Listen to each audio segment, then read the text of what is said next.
नमस्कार, आप देख रहे हैं इंडिया न्यूज मध्य प्रदेश छत्तीसगढ़ में आपके साथ तरन्नुम जहां शेख। बुलेटिन की शुरुआत फटाफट अंदाज में। पीएम मोदी आज मेरठ को मेजर ध्यानचंद खेल विश्वविद्यालय का तोहफा देंगे। सरधना के सलावा में खेल विश्वविद्यालय का शिलान्यास करेंगे। मेजर ध्यानचंद खेल विश्वविद्यालय की स्थापना पर कुल 700 करोड़ रुपए का खर्च है। पीएम नरेंद्र मोदी शहीद स्मारक में 1857 के अमर शहीदों को नमन करेंगे। करीब 3 घंटे के कार्यक्रम में पीएम मोदी जनसभा को भी संबोधित करेंगे। सीएम शिवराज शुरू करेंगे मैराथन बैठक। 3 से 7 जनवरी तक चलेगा बैठकों का दौर। आज यूपी के दौरे पर सीएम भूपेश बघेल जनहित संकल्प महारैली में होंगे शामिल।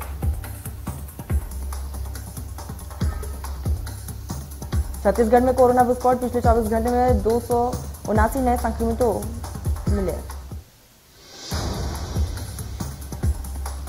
राज्यसभा सांसद दीपेंद्र हुड्डा कोरोना पॉजिटिव पाए गए हैं। इनकी जानकारी उन्होंने खुद ट्वीट करके दी। दीपेंद्र हुड्डा ने ट्वीट कर कहा कि कोविड-19 के प्रारंभिक लक्षण देखने पर मैंने आरटी-पीसीआर टेस्ट करवाया है, जिसकी रिपोर्ट पॉजिटिव आई। कोरोना संक्रमित होने पर डॉक्टरों की सलाह अनुसार दीपेंद्र हुड्डा ने अपने निवास पर ही आइसोलेट किए गए। दीपेंद्र हुड्डा ने अपील की है कि संपर्क में आए सभी लोग कोरोना टेस्ट जरूर करवाएं। रायपुर में 73 केस सामने आए। बिलासपुर में 58, रायगढ़ में 24 केस सामने आए। प्रदेश में 1000 से भी ज्यादा एक्टिव केस। मध्य प्रदेश में कोरोना का कहर जारी है। प्रदेश में 124 नए केस सामने आए। 500 के करीब एक्टिव मरीज।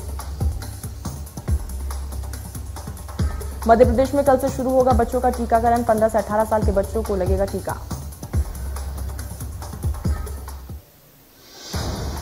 सीएम शिवराज का बड़ा बयान। कोरोना की तीसरी लहर आ गई है, हमें जन सहयोग से उनका मुकाबला करना जरूरी है।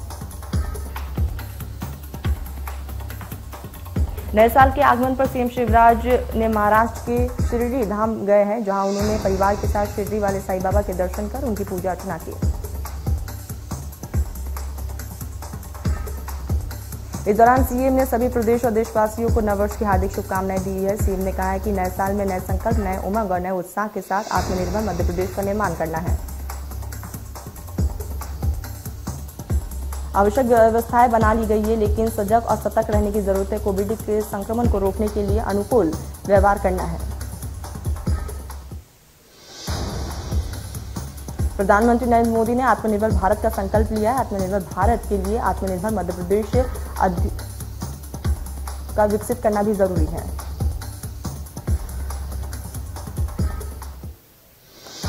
डबरा में मंत्री इमरती देवी ने केंद्रीय मंत्री ज्योतिरादित्य सिंधिया का जन्मदिन मनाया है। इमरती देवी ने उनका जन्मदिन अपने निवास पर बीजेपी समर्थकों के बीच केक काटकर मनाया। इस दौरान बीजेपी के कार्यकर्ताओं और खुद मंत्री इमरती देवी ने जमकर डांस भी किया। इस दौरान उनके परिवार के लोग भी वहां मौजूद रहे। ग्वालियर में ऊर्जा मंत्री प्रद्युम्न सिंह तोमर ने मानवता की एक मिसाल पेश की है। ग्वालियर ऊर्जा मंत्री प्रद्युम्न सिंह तोमर का ये वीडियो भी वायरल हुआ। ऊर्जा मंत्री ने ग्वालियर शहर के पड़वा, इंदरगंज, शिंदे, किचवानी और किला गेट जैसे क्षेत्रों में जाकर सड़क पर सर्दी में सो रहे गरीबों को कंबल बांटे। इंदौर के बाद छिंदवाड़ा में ओमिक्रॉन ने दस्तक दे दी है। नीदरलैंड से आई महिला ओमिक्रॉन संक्रमित पाई गई है। दिल्ली से छिंदवाड़ा पहुंची थी महिला। देश भर में कोरोना के केसों में इजाफा। दिल्ली, मुंबई में मरीजों की संख्या बढ़ी। मध्य प्रदेश, छत्तीसगढ़ में तेजी से बढ़ रही रफ्तार।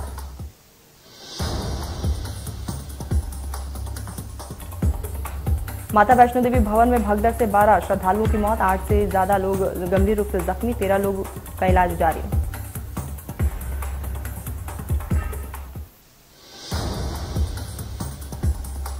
मध्य प्रदेश मंत्रिमंडल में फेरबदल की सुगबुगाहट। जल्द हो सकता है शिवराज कैबिनेट का विस्तार।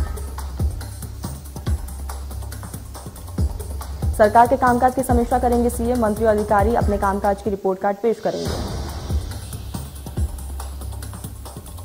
देश भर में कोरोना के केसों में इजाफा। दिल्ली, मुंबई में मरीजों की संख्या में इजाफा। मध्य प्रदेश, छत्तीसगढ़ में तेजी से बढ़ रही रफ्तार। कोरोना का हॉटस्पॉट बनता जा रहा है इंदौर। मध्य प्रदेश में कोरोना की रफ्तार तेज। प्रदेश में 124 नए केस, 500 के करीब एक्टिव केस।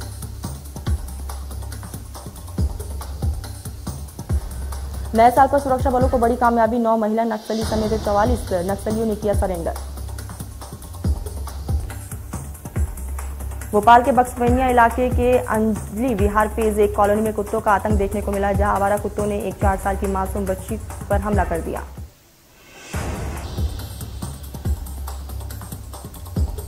कुत्तों ने बच्ची को कई जगहों पर काटा है, वही बच्ची की हालत गंभीर बनी हुई है, इलाज लगातार जारी है। स्थानीय लोगों का आरोप है कि नगर निगम में कई बार शिकायत भी दर्ज करवाई गई है, लेकिन इस पूरे मामले को लेकर कोई भी कार्रवाई नहीं की गई।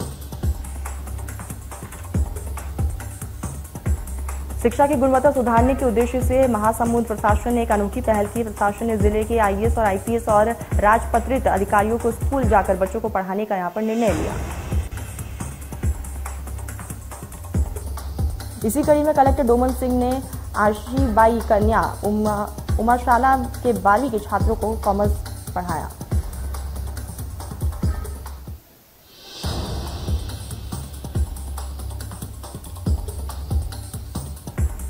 शिक्षा की गुणवत्ता सुधारने के लिए कलेक्टर ने जिला के लगभग 60 राजपत्रित अधिकारियों को उनके समीपस्थ स्कूलों का आवंटन किया है।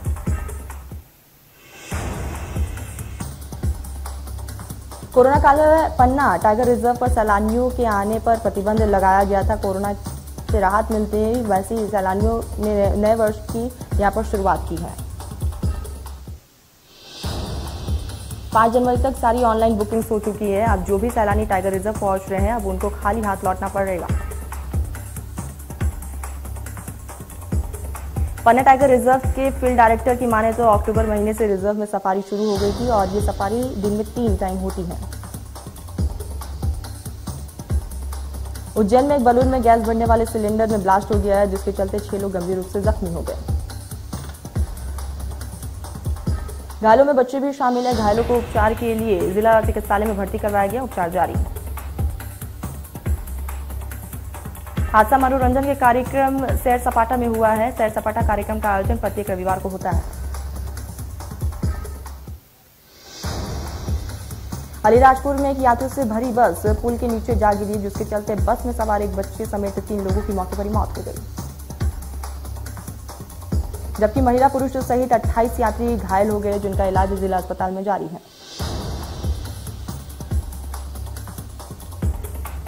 हरदा जिले में अलग अलग सड़क दुर्घटना में 2 लोगों की मौत हो गई, जबकि 6 लोग गंभीर रूप से घायल हैं। बालागांव के पास 2 बाइक आपस में टकरा गई, जिसमें 2 लोगों की मौके पर ही मौत हो गई। वही स्टेट हाईवे पर स्थित एक गांव के पास घटित हुई घटना में 4 लोग गंभीर रूप से घायल हुए। फिलहाल पुलिस ने दोनों के शवों को कब्जे में लेकर पोस्टमार्टम के लिए भेजा।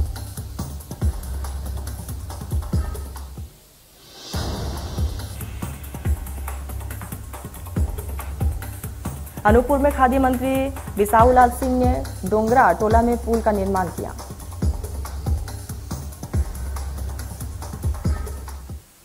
साथ ही बाउंड्री वॉल और पीसीसी सड़क और बाजार शेड का भूमि पूजन भी किया है। इस विकास कार्यों की सौगात से ग्रामीण काफी खुश नजर आए।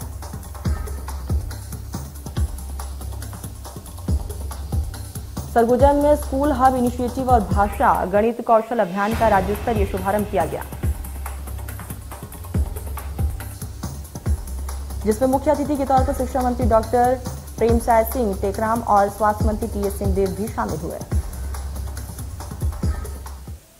इंदौर देहात जोन के आईजी राकेश गुप्ता ने पदभार ग्रहण से पहले विश्व प्रसिद्ध खजराना गणेश के दर्शन किए। माफियाओं के खिलाफ सख्त कार्रवाई की जाएगी। उन्होंने कहा है कि पहली प्राथमिकता जनता को सुरक्षा मुहैया कराना है।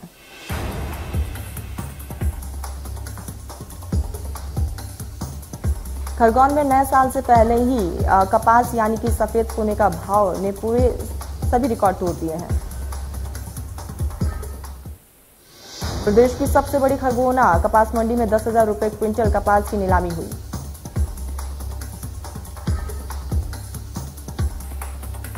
इंदौर शहर में लगातार बढ़ रहे कोरोना मरीजों की संख्या में इजाफा देखने को मिल रहा है। स्वास्थ्य विभाग की चिंताएं भी लगातार बढ़ती जा रही है। इसे लेकर नगर निगम की टीम ने नए साल पर मास्क नहीं पहनने वालों के खिलाफ चालान की शुरुआत की है और यहां पर फाइन के दौरान कई बार लोगों ने अधिकारियों से विवाद भी किया।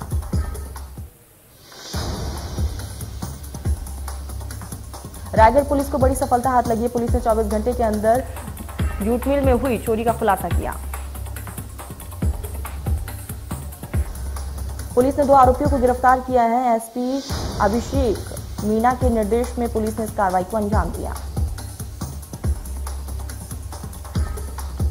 ग्वालियर से नवजात शिशुओं के खरीद फरोख्त का पूरा मामला सामने आया है। बच्चा खरीद फरोख्त के आरोप में अस्पताल संचालक और एक सह प्रबंधक को 10-10 साल की सजा सुनाई गई।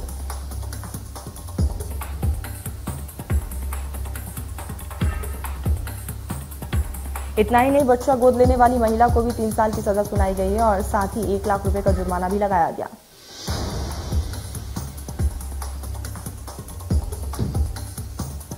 इंदौर शहर जहां एक तरफ नए साल के जश्न में डूबा हुआ है, तो वहीं दूसरी तरफ निर्दयी मां ने अपने दिल के टुकड़े 1 दिन की बच्ची को लसूड़िया थाना क्षेत्र के तुलसी नगर की खाड़ियों में फेंककर फरार हो गई।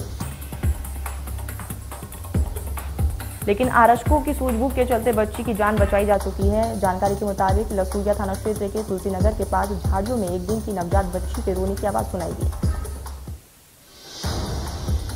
वही उधर से गुजर रहे एक युवक ने जब नवजात बच्ची की रोने की आवाज सुनी और जाकर देखा तो झाड़ियों में एक नवजात बच्ची मिली हुई थी और जिसकी उम्र 1 दिन की बताई जा रही है।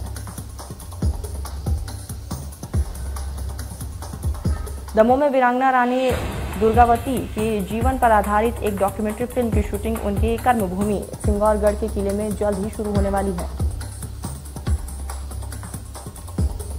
अपनी टीम के साथ भ्रमण पर आए टाइबर इंडिया टीवी के सीईओ अशोक शरण ने जानकारी देते हुए बताया है कि गोंडवाना साम्राज्य और गौरवशाली इतिहास और वीरांगना दुर्गावती के वीर गाथा इतिहासकारों से सुनने को मिले।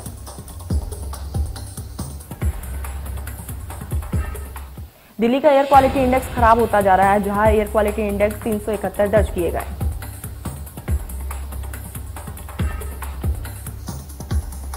हिसार में एयर क्वालिटी इंडेक्स 278 दर्ज किया गया है, जहां दमा के मरीजों को काफी ज्यादा परेशानियां हो रही हैं। तो वही फरीदाबाद की आबो हवा भी जहरीली होती जा रही है, जहां एयर क्वालिटी इंडेक्स 273 दर्ज किए गए।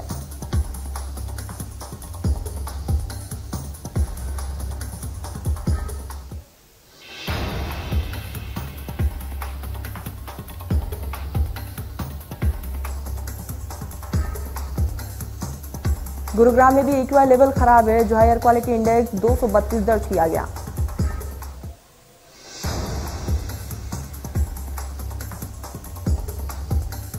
दिल्ली से सटे नोएडा में एक्यूआई लेवल 217 दर्ज किया गया है और वायु की गुणवत्ता खराब होने की वजह से बच्चे और बुजुर्गों को काफी ज्यादा परेशानी हो रही है।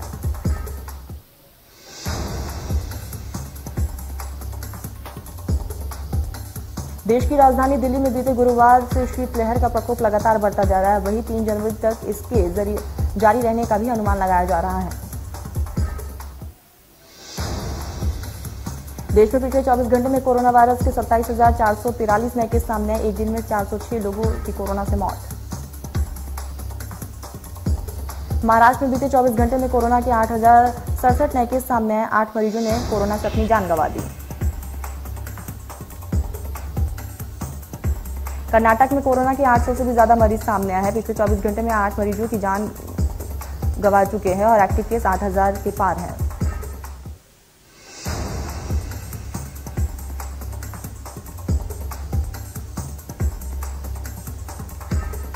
दिल्ली में कोरोना संक्रमण में 51% का उछाल। पिछले 24 घंटे में 2,716 संक्रमित पाए गए।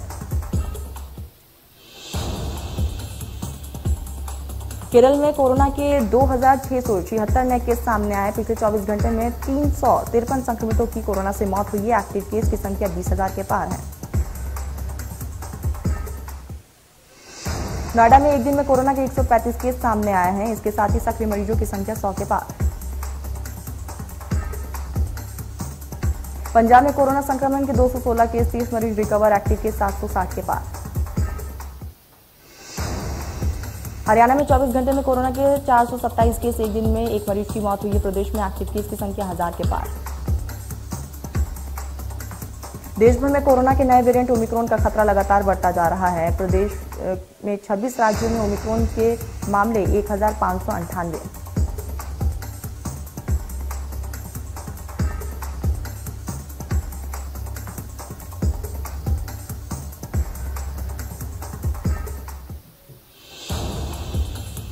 दिल्ली में एक दिन में ओमिक्रॉन के 57 नए केसेस सामने आए। इसके साथ ही दिल्ली में ओमिक्रॉन के कुल आंकड़े 351 के पार।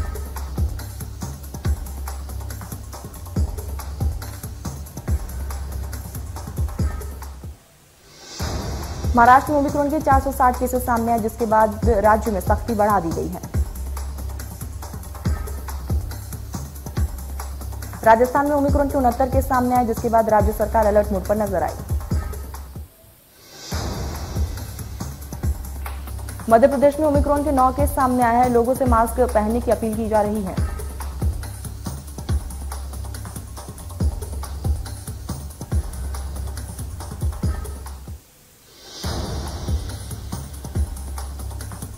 कर्नाटक में ओमिक्रॉन के 64 केस सामने आए। इस दौरान राज्य सरकार ने पाबंदियां भी बढ़ा दी है।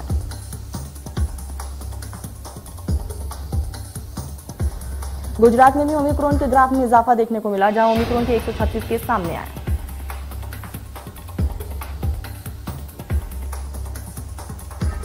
तेलंगाना में अब तक ओमिक्रॉन के 67 केस सामने आ चुके हैं, जिसके बाद से राज्य सरकार अलर्ट मोड पर नजर आ रही है।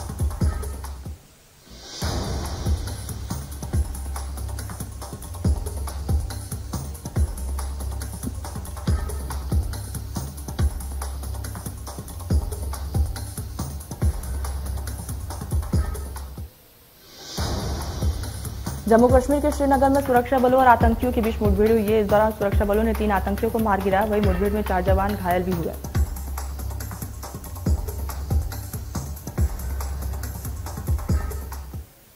सुरक्षा बलों और पुलिस की कार्रवाई में बीते 24 घंटे में 9 आतंकवादी मार गिराए हैं। इससे पहले दक्षिण कश्मीर के 2 जिलों में भी 6 दहशतगर्दों को ढेर किया गया था।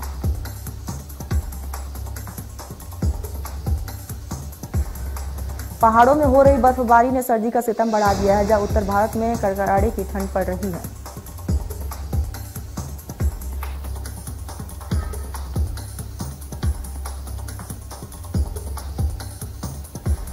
मौसम विभाग ने 3 जनवरी तक पंजाब, उत्तरी राजस्थान और हरियाणा में शीतलहर चलने की संभावना जताई।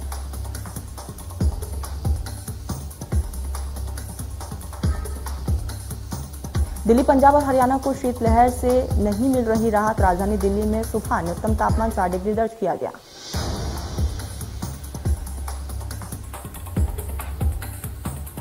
ठंड की वजह से विजिबिलिटी रेट कम है, और जिसकी वजह से वाहन चालकों को काफी ज्यादा परेशानियों का सामना करना पड़ रहा है।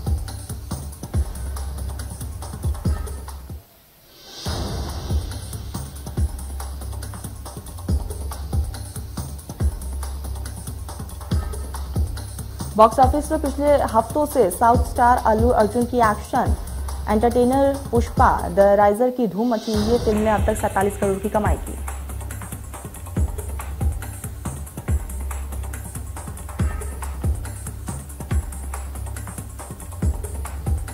साउथ सुपरस्टार विजय देवरकोंडा की मच अवेंटेड फिल्म लाइगर की पहली झलक रिलीज हो चुकी है।